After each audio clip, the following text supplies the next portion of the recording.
Bienvenue mesdames et messieurs, très ravi encore de vous retrouver une fois de plus. Vous savez bien qu'en tant que votre fils, en tant que votre frère, Dazoflex est toujours là pour vous informer, pour chercher l'information. Aujourd'hui, au cours de cette émission Plateau des Excellents, c'est l'excellence qui compte toujours avec nous. Et dans ces soucis, bien sûr, de vous amener l'information qui fera plaisir normalement à toutes ces personnes qui sont toujours attachées à cette émission. Et vous savez bien que cette émission Plateau des Excellents, c'est une émission qui parle de l'excellence.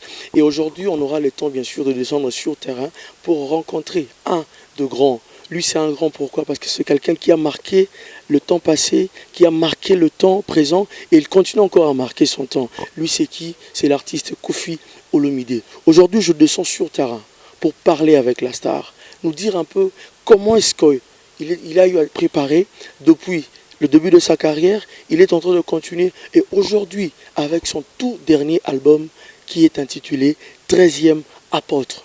Pourquoi 13e apôtre? Chers amis, c'est vrai que deux fois on se demande plusieurs questions sur ces titres de l'artiste 13e apôtre. Mais tellement que je n'ai pas voulu l'expliquer correctement, je préfère descendre sur le terrain, parler avec l'artiste Koffi Olomide. Alors ensemble avec vous, on va découvrir l'artiste ici à sa résidence à Montfléry.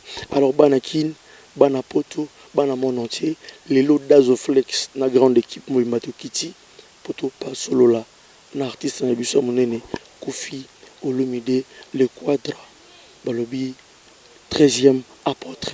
Suivant, on va continuer pour aller vers l'artiste, c'est Avandi na Tronaï, c'est-à-dire Avandi Azo respirer.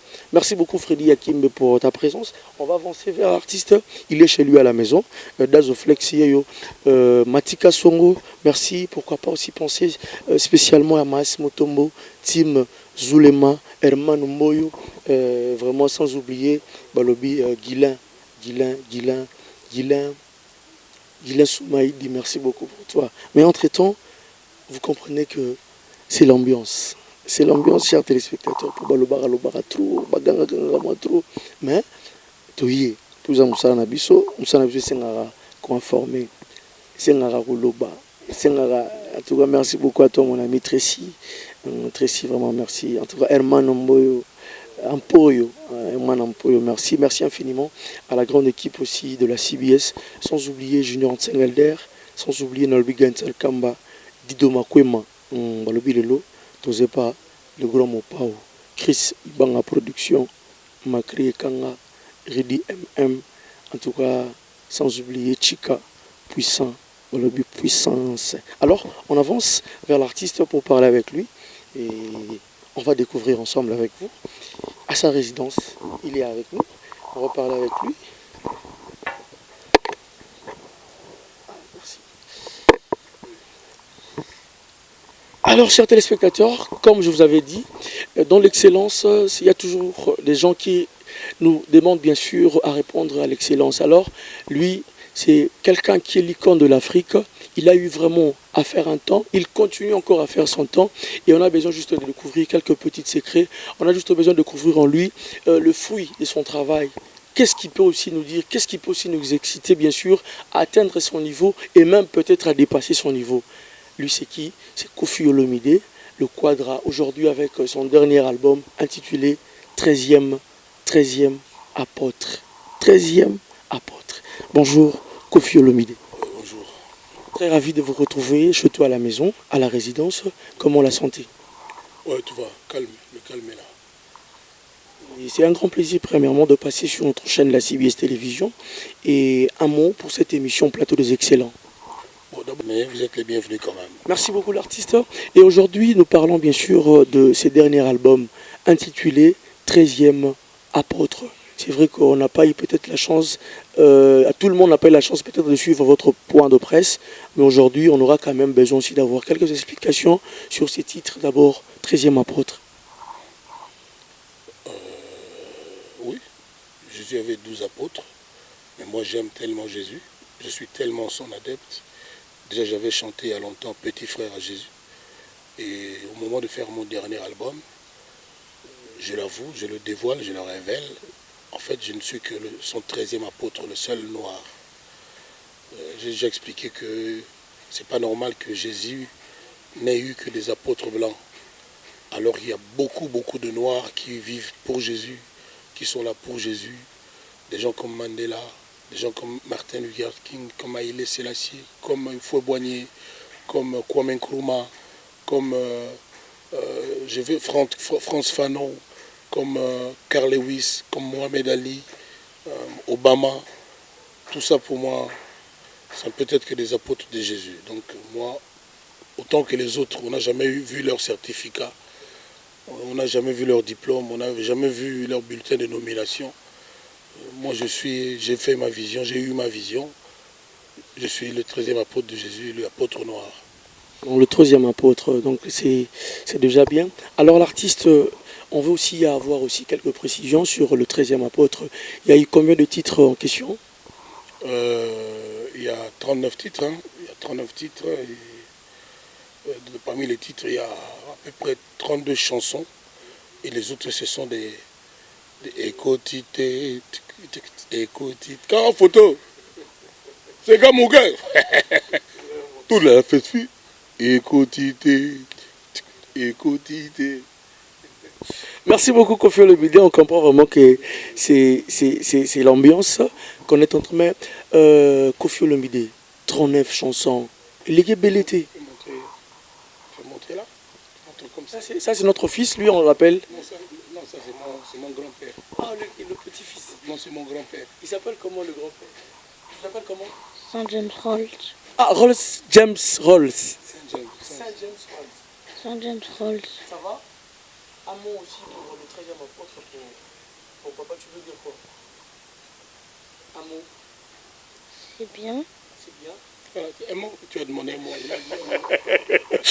Merci beaucoup, c'est James Rolls. Alors, 39 chansons, l'artiste. Les gens se disent aussi peut-être que, bien que c'est le dernier album, mais c'est pas beaucoup. Est-ce que les gens vraiment ont de maîtriser tout le 39? À l'époque, les albums, il y avait 6 chansons. C'est moi qui avais fait 12 chansons. Le premier, c'était toujours moi. À l'époque, les concerts, c'était 200 francs. C'est moi qui avais fait 5000 francs. À l'époque, c'est-à-dire, c'est comme ça, quoi. Hein, chaque fois que ça vient, il y a toujours quelqu'un qui trouve c'est tout. Mais maintenant, il faut écouter quelle chanson il y a. Je ne sais pas si tu as écouté. Il faut écouter Symposium. Il faut écouter Chéria Moto. Il faut écouter Verticalement. Il faut écouter Kobetox, où je chante avec Ferrego, la Ligue des Champions. Il faut écouter Manioko Frit, où je chante avec Fabro Fabregas, Central Fabro. Il faut écouter Moana, où je chante avec... C'est-à-dire, il ne faut pas vous tenir au nombre. Qu'est-ce qu'il y a dans l'album? Donc je recommande cet album vraiment. D'ailleurs, je vais annoncer, parce que l'album là, les revendeurs vont jusqu'à le faire acheter 50 $. C'est comme ça que je voulais annoncer à votre chaîne officiellement que samedi et dimanche, de 12 h à 22 h, je serai à Saint James Hall, l'ex 5 sur 5 à Auch, moi-même, pour la vente à tout le monde, aux particuliers, avec autographe, avec photo, à ceux qui vont venir acheter. Et l'album, c'est à 20 $ seulement. Parce que je ne peux pas accepter que mes fans souffrent en étant obligés de débourser 50 $ chaque fois. Les grossistes là, les revendeurs là viennent chez moi acheter à 20 $. Et ils vendent jusqu'à 50 $, je trouve que c'est exagéré. S'ils vendent même à 30, 35, c'est mieux. Mais moi-même, je serai à Auchoué de 12 h à 22 h pour ceux qui voudront acheter cet album à 20 $ seulement, avec mon autographe et avec une photo si on veut. Donc samedi et dimanche de 12 h à 22 h. Merci beaucoup, je pense que le message est passé. Donc je pense bien que ce samedi, l'artiste nous invite tous pour la vente officielle lui-même. Je pense que ça sera vers Auch. Alors, l'artiste, aujourd'hui les gens se disent, vous dites que c'est votre dernier album. On s'est dit, c'est vraiment le dernier album de l'artiste, du genre qu'il l'arrête, ou bien c'est juste quelque chose pour attirer et pour peut-être continuer prochainement? Quand je vous dis que c'est le dernier album de chansons inédites, pourquoi vous ne me croyez pas? Les gens disent que non, peut-être ce sont ces les gens disent toujours. Hein. Les gens disent toujours Bandal c'est Paris. C'est-à-dire ils disent toujours des contre-vérités, quoi. Ils ne vérifient pas, ils ne réfléchissent pas, ils boivent un verre, 6, c'est la bête, F, patati patata. Alors, comme on est en train de vous accuser sur l'affiche du genre étoile, du genre ou quoi ceci. Vous savez, monsieur, Mais vous savez, makambo yo, mieux vaut que le bon à lingala. Pour des babes bière, baloba minga lingala. Na ba terrasse, ba matonge partout. Au moins, il faut pas koko ça en étant zoba. Koko ça peut senga moi maïle. La genèse et la création, la genèse et ebandele mokili. Nzambe asalaki moto le 6e jour. Asalaki bête nyama le 5e jour. Autant que la Bible. Oui, mais donc 6 les chiffres ya moto. 6 les bon moto na sommet na yango. Humanisme, c'est-à-dire bon moto, humanisme. 3 fois ça. C'est-à-dire, moto a 3 dimensions. Âme, corps et esprit. Âme, corps et esprit. Et mais, on a pas un terrain à Bango. Mais ce que c'est Fédération française de football. Oui, bien. On a fait Paris Saint-Germain avec la fédération. Bazo. Comment on a dit Bazo? Dazo. On voit on a Paris Saint-Germain, non? Sauf que là, on a Chelsea. On a Chelsea, mais la France, on a une équipe. Marseille, Lyon, on a Marseille. Mais oui, Paris Saint-Germain, Lyon est la fédération. Fédération française. C'est l'État. Fédération française football. De football. Il y a tennis, il y a cyclisme. C'est quoi? Fédération France de football. FFF. Donc, Benzema, la casette, la casette, joueur de diable. Pour FFF, Fédération française de foot. Mais là, ils ont bango suko ndeti babi. Bango te mokilezaka moko nzambe, s'il vous plaît. Mokilezaka moko nzambe pas zaka moko. Mutumaka fondé mokilina yawa azate. Donc tout en dessous du soleil est vieux. Et là au moins c'est tout ça là ezate. Au rose amadeso, tiens mafuta mbila, muso tiens mafuta à l'huile. Tiens tomate ezaka madeso. Donc soko lingo banoko saka bato. Zala na maïr. Moni Koffi Olomide petit na ngai. Ba sûrement réparateur de cœur brisé. Yo mona mukile mso imaka mona te. Ba vie na ba webisa yo. Pour la tendresse aux ezaka na banzembo na ye. Ba mère moko bayaka en pleine émission ya Paulin Mukendi. Ba pesenga comme papa fleur. Ba expliquer que tango tobota maka fleur. Tango tobota ka bana fleur ba yela ka biso. Tango tobala ka bela biso fleur. Na cimetière pe ba mela batuka fleur. Yo na banzembo na yo za lo pesa biso fleur du. C'est-à-dire les loyo ba mère belé bana ba onde ba komo yo ka musique ya Koffi. Na niveau mon lo mon écoutité. C'est-à-dire soko binité wa mona nzambe te. Mais et là comment on peut les soucis? C'est tout ce qu'on a oyo cause après cette éviter ça va bien te. Ya on a ina lo baboye batona fo ba yebaka. Siko mutu tendresse oyo abongisa ba mabala ya bato. Abetaka na ba mariage ya bato. Abetaka na ba anniversaire ya bato. Bato bayaka ka banda na beta musique ça fait ba 30 ans yo za na 30 ans te. Bato bayaka kaka ndeni mutu wana koza nyama. Bango nde baza ba nyama parce que au confondre Koffi Olomide na nyama il faut zapena nyama.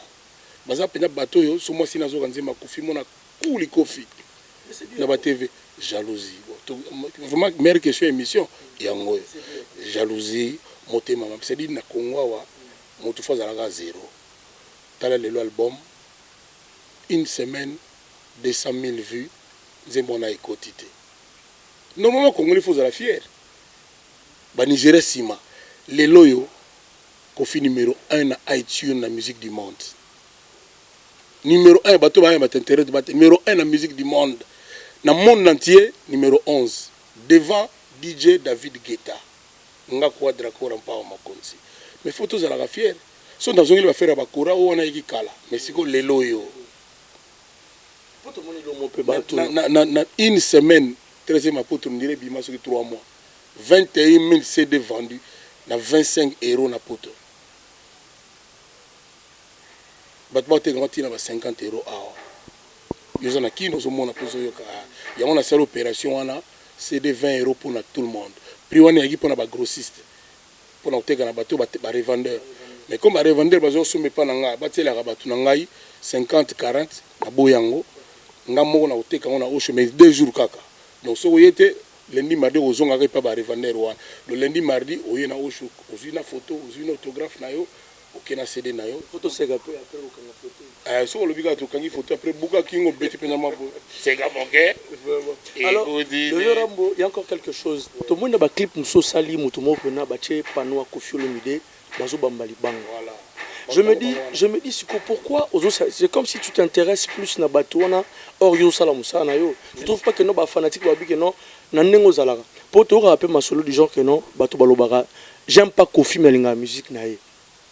Si autant bon, c'est vrai la musique non mais c'est comme si valoriser sous Batouana que les gens battent pas nous là qui sont na TV. Tu trouves pas bateau balinga Kofi non bateau balinga musique à Kofi ozo les bango que bateau yo moni bazo petit frère Dazo moni elogore ali mingi na Congo Kisasa soki na kina na Kisasa na Brazza na ba Cameroun na ba Kenya ezate siko bato batala ngo siko na ba Kenya na ba Brazza na ba Angola bayoka siko mawa na buzoba ba Congolais mutuka Kofi bazo bamba libanga asali nini kapu na yemba kapuna na succès tadi bango fallait kana tambola na kombi na 607. On comprend le bamou na makolo de mon fleuriti c'est à faire banda koleka nsele wana nenga la calme na imba kana nzima matanga makambo na yembio yo so tinzima matanga ona taba serke baba so ngokufa mais mutu nous tout fa ibaka linga kufa chaque fois la muga ibaka ko lingo kufa atoke wa to zambango atoza fabe ya jeune mabe okufa bon jeune ali boso kufi bon baloba c'est dire kufa na les analystes ba comment ba c'est la date non. Mais on ne souhaite pas comme la Bible dit, il y aura 13e apôtre. La Bible le dit, c'est si, non? Dans le Bible, bateau batala rabiso na ba Éthiopie. Na batala clip wana. Mon maison amoni Kofi na TV sepeli. Jo beti li Kofi po, au se permis ga Kofi. Wana za nyama amutute. Amutute. Cherche aussi à leur convaincre économie. Lelo moni na annoncer l'album Asuka. Kaba jalunde ba sepeli mais balobite batu tout bazo boya. Non. Oko c'est l'album Asuka te, za Asuka te batu tout. Petit langa fali pour panalanda e. Alors ba non biso ba petit vite au sa pétition pour vivre continuer au sala. Fali pour balana dans la télévision. Na pese mbote pas ali. On comprend. Mais si vous battez ndenge wana. Lelo musique ko yango ko mai olala te. Musique ko yango ba ça dit bon ça dit bit na moya nini. Ba mona ga mabe ya bato. Apparemment vous avez trop de regrets hein. Non on a regretté bato ba trop faible devant nga. Au monde na kumbela bango depuis ba 30 ans na beta kati lelo. Ça dit margi magam na bango il n'empêche pas lelo roquette ngo. Ça dit album congolais le kana banzembo yango. Album zo battre ba record yango. Donc musala oyo lobby yango izo continue. Ça dit malgré bango tant bien que mal. On comprend mais na zote ya bango parce que basala soni ya mboka. Ça dit bato ba comprendre raté. Mais bon mututu na place na ye na mokili ase. Mais nga izate bango nde ba empêcher nga ke na sala ka boulot. Bango petende ba sala ke bandali ko ma Paris. Vous savez que mon fleury comme mon fleury. Mon fleury talaka mon fleury. Jamais Kabila comme en Hollande. Jamais. Président biso ka bangi grand prêtre mboka. Hein? C'est des na signé qui pena na tineli déjà le 13 kaka mon président vraiment n'est place aux ali. Nga quadra ndako na babuka ki na ebité. So lo binde ni mon président vraiment CD. Merci beaucoup. Alors, Chris Ibanga, le travail continue toujours à être fait. On est en train toujours de travailler. Dazoflex continue. Alors, le vieux Rambo, il y a aussi une question au Batobatou Nabalobi. C'est vrai que particularité à un moment était toujours avec Cindy. Est-ce que vous pensez aussi du genre retourner à un quartier latin sans Cindy? Oh, mais Cindy habite dans un quartier latin. Genre que mon apparition était peut-être dans chorale, mais Kofi Olomide dans un quartier latin homme. Parce que mon est déjà bourrazon. Quartier latin homme exaté. Quartier latin femme peu exaté. Quartier latin zaka moko. On a babilo on a bil. Quartier latin homme exaté. Si nous était à ça là, quartier latin ça na salaire na. Voilà, c'est tout. Et là vous allez Kazali meilleur chanteur du Congo. Nambasi na mibali compris. Donc yoga na symposium, yoga verticalement. Na vraiment na sengi bena yoga verticalement, yoga symposium. Et c'est belé n'habité même des zanga zoki yo le tigili bega. lelo lelo kolo leli bega tikeli moningari na jui chuchi nango yoga na baba ndemo ni mususu wana monda love yoga peno ko mona ko donc ça dire chanteuse donc ye ni wana le retour de Bourreau pourquoi ndako na bangote porte ya kapolele donc ata ke na ya zongi na ndako papa moninga ko bakme bakar nanga na kanga wana fungola te ba voler bozoka te bakar nanga na kanga na fungola te pourquoi pour en sécurité non na kanga na po lemsu Jésus aye anya di ma course akuti kari kanga ngana lali era saste te ba voler ko bakar nanga na kanga te midi na butu o ko no mega tonto mega wana o mona kena ko ta chauffeur wana bokar wana ne bolobela tu yango ndezaka na ba poignete ha na bite na bomona kareza fungola babi okota tala pena sogo vraiment tala non omoni bosiko wana mususu wa rouge fungola na wana o bolobela moi trop o lobela moi trop kareza nga poignete fungola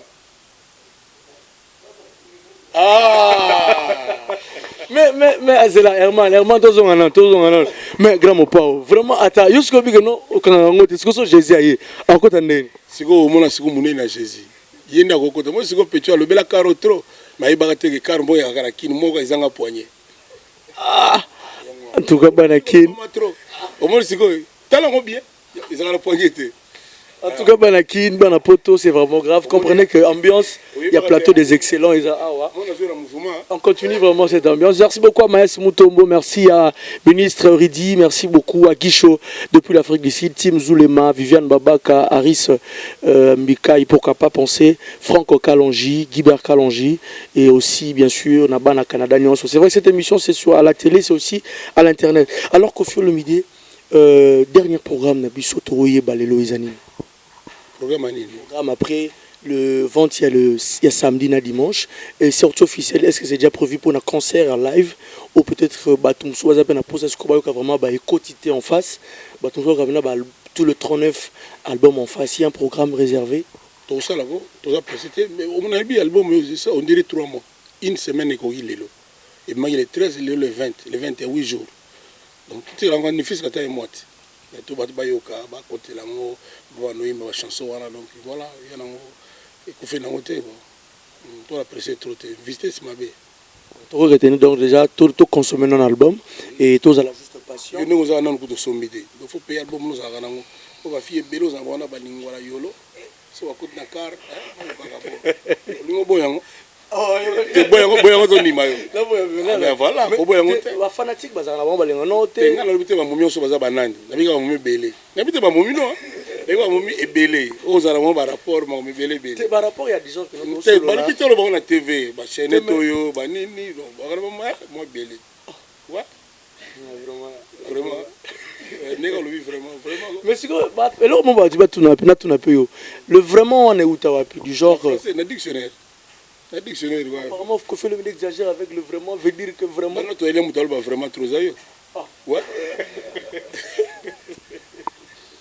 En tout cas, c'est l'ambiance plateau des excellents. Merci beaucoup à tout le monde qui aura cette chance de nous suivre le samedi à partir de 15h30 et bien sûr en rediffusion les dimanches. Et sans oublier déjà, on fera un effort de passer cette émission sur le net. Alors qu'au fur et à mesure, un dernier message pour notre bateau l'émission plateau des excellents avec ton petit Dazoflex. Babina l'équipe en Kanasika. Tu vas comprendre bien aux histoires. Il y a musique à Congo. Botana musique à Congo ndenge komi lelo ndenge tikali. Botanga nombre bato ba bingisa bango suna ilbanda. Pomoni poto ko kopera bandeko na yo, ozi doublette banini ba kombina ka troke. Mais poko no beta na Ghana. Na Zambie po la ya ne bakuna bangola. Oui, oh, bon ibati poto ya ka ke poto te.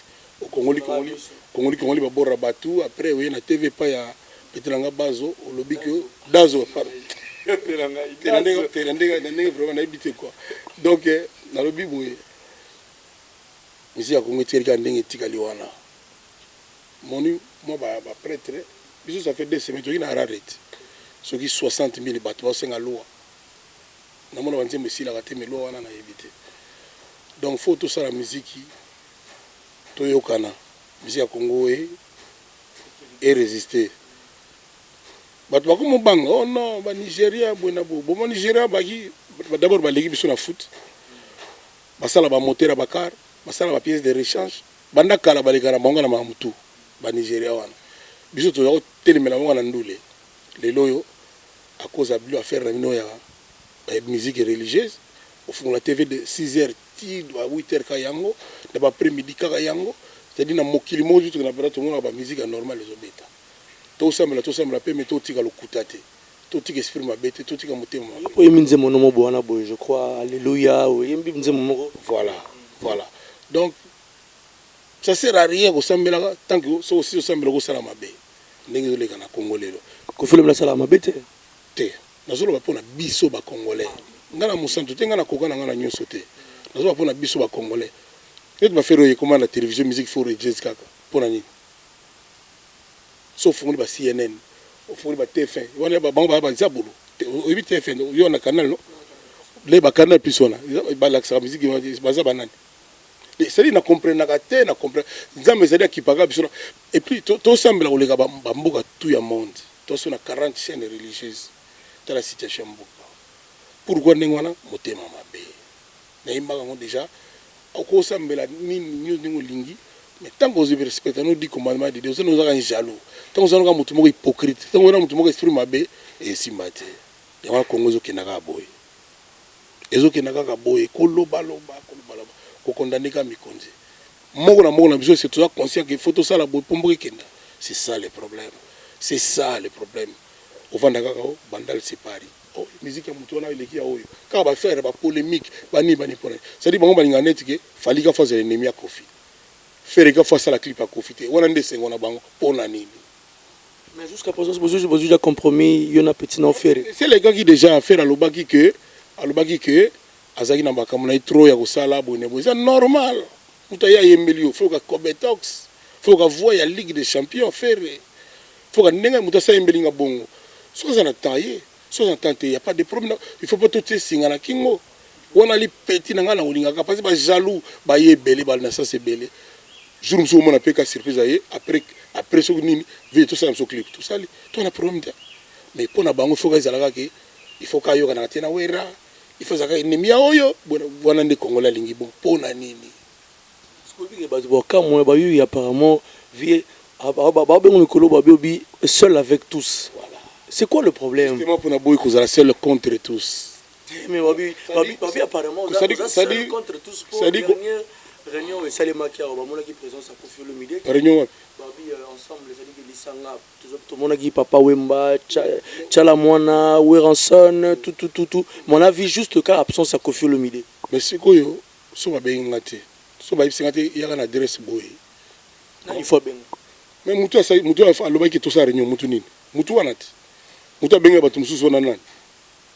Il faut ça mutu mo la mukaki asu ide wana. Eza boterman. Donc mutu azoki de wana so amona boule nga na yakite nga sikono sandeni. Tu t'es même pas soucié pour appeler tes frères. On va appeler nene za lokwa yo ne uzana émission na yo oyebisa ngati lelo kani na mon émission yi na CP na petit na obengo ndeni na ibi même pas que émission ezalaka possible bien c'est tard makambo ngati la ngai na kubenga yo comment. Mais si bien c'est côté na ngai on tama na merci d'avoir public boyogi faut taper la caméra au loba. C'est vraiment si bien ce côté bana mambetali le grand mon pas au 13e apôtre c'est-à-dire mambuya et Arambo Quadra itala mambu. Donc c'est-à-dire itala mission na ngai mambutu. Ah OK, merci. Merci et quotité et bandara déjà. Merci beaucoup. C'est-à-dire yango bon mon déjà zobanda. Merci beaucoup. Alors D'accord. Tous ont une explication. Seul avec tous. Oui. Dans le bas, on a déjà mon pao, mon tonakati ya bato. Wana yoka quand même toi mon amukia. Ça veut dire quoi? Seul avec tous. Peut-être rebelle ba cause contre nga. Mais bazaka muke. Pour que soit affronter Quadra, Kepler 45 dB, 300 milliards d'années au Sandeni. Voilà, on affronter comment? Ça dit hein? Banda ba faire banda tilelo. Tozo bundaka tozaka ko assumer. Ngai lokumuka ya Congo. Lokumuka ya Congo donc jamais ko médaille ko yate. Donc voilà, ngaza seul avec tous. peut-être bango bakoza contre nga mais nga na koza contre nga bango nyonso ata linga bango te mais na contre bango te linga bango te nabi ata pour tout ça nabi bon moi ko la tout toloté on nabi ata kutu mais nga na zala nga na problème na ko linga te li pasi na bango na tia bango mbeli voilà ezani ndenge wana quoi donc basali olobi basali réunion ndenge olobi ba contacter nga te ba tuni nga te na sala ndeni zala nga ina ko sala koma voilà c'est un mawo mawate mais à partir du moment genre c'est qu'il y a un petit problème ndina bona membre de l'association comme on musala oui musala voilà ngaza na association wana ah ça yango moiti la vie ngaza na kati association wana na kolongwa te et puis au monde association vokota il faut ba bit nango ba objectif nango statut nango règlement d'ordre c'est-à-dire siège social les agawapi bazo poursuivre bidi ba membre nango banani il faut ils alana oye bango mais so bien on peut te na ka ndingona na mouvement bazo ayote donc voilà. Grave. Merci beaucoup l'artiste. C'est vraiment grave parce que on sent vraiment que c'est le Quadracora, c'est-à-dire que le 13e apôtre et Nzambe. C'est vraiment là. Alors un dernier mot, je ne veux pas continuer toujours à poser parce qu'il y a encore du temps. Je préfère que l'essentiel ait été déjà dit. Alors un dernier mot qui pour aujourd'hui et je pense que la continuité sera toujours. Donc la CPI tourne à moi en anglais. Vraiment la CPI pénale tout donc exprime-moi bien calme. Non c'est pas trop ce qui tout garder Ngayo na CBS quoi. Pour le reste, samedi, dimanche, de 12h à 22h, na St. James Hall, au Choué, 62 à 5/5, vente spéciale, il y a CD à $20. Pour la mututuka, la grossité, pour la news autour, oye, si vous avez besoin de signaler, petit gala, tu peux prendre ma photo, ma selfie. Donc, on est allé samedi, dimanche, oyo, na St. James Hall. Donc, nous surtout à l'ignazo, CD na ina prix à bien, aïe, à Rosoya Mogo. Merci beaucoup, Freddy Hakim Métro, c'est quand même la beauté. Na vie, vous avez bisous, quand on a photo, vu avec les gars, quand on a photo, tout c'est cas, juste au téléphone, tout quand on a photo na vie. Mais sinon, je tiens déjà à vous remercier pour votre attention. Je pense bien que le programme Plateau des Excellents reste toujours à sa place. Alors, si vous voulez bien entrer en contact avec nous, il suffit de juste d'aimer la page. Il suffit aussi bien sûr de voir ces numéros qui sont affichés au bas de l'écran. Et on aura bien sûr le temps d'avoir encore plus de détails. Aujourd'hui, nous sommes à la résidence bien sûr de l'artiste Kofi Olomide et je pense que prochainement on aura le temps bien sûr d'être aussi dans d'autres places. Merci beaucoup à toutes ces personnes qui sont toujours près de l'artiste Kofi Olomide. Merci à la sécurité, merci à mon grand frère aussi pour la présence, merci à Freddy Hakimbe, Mayas Mutombo, Chris Ibanga, production, Bruce Maungu, pourquoi pas penser Dido Makwema, Junior Tsenga Elder, Nolbi et Gaëtan Kamba. Quant à moi, je vous dis au revoir sans oublier Guilain Soumaïdi. Pourquoi pas penser aussi bien sûr à ma maman chérie Geneviève Kanda depuis Bruxelles. En tout cas, je te salue. Bon week-end aussi à toi maman. Et sans oublier Viviane Babaka, tout le monde. Et restez branchés toujours sur la CBS Télévision. Ciao.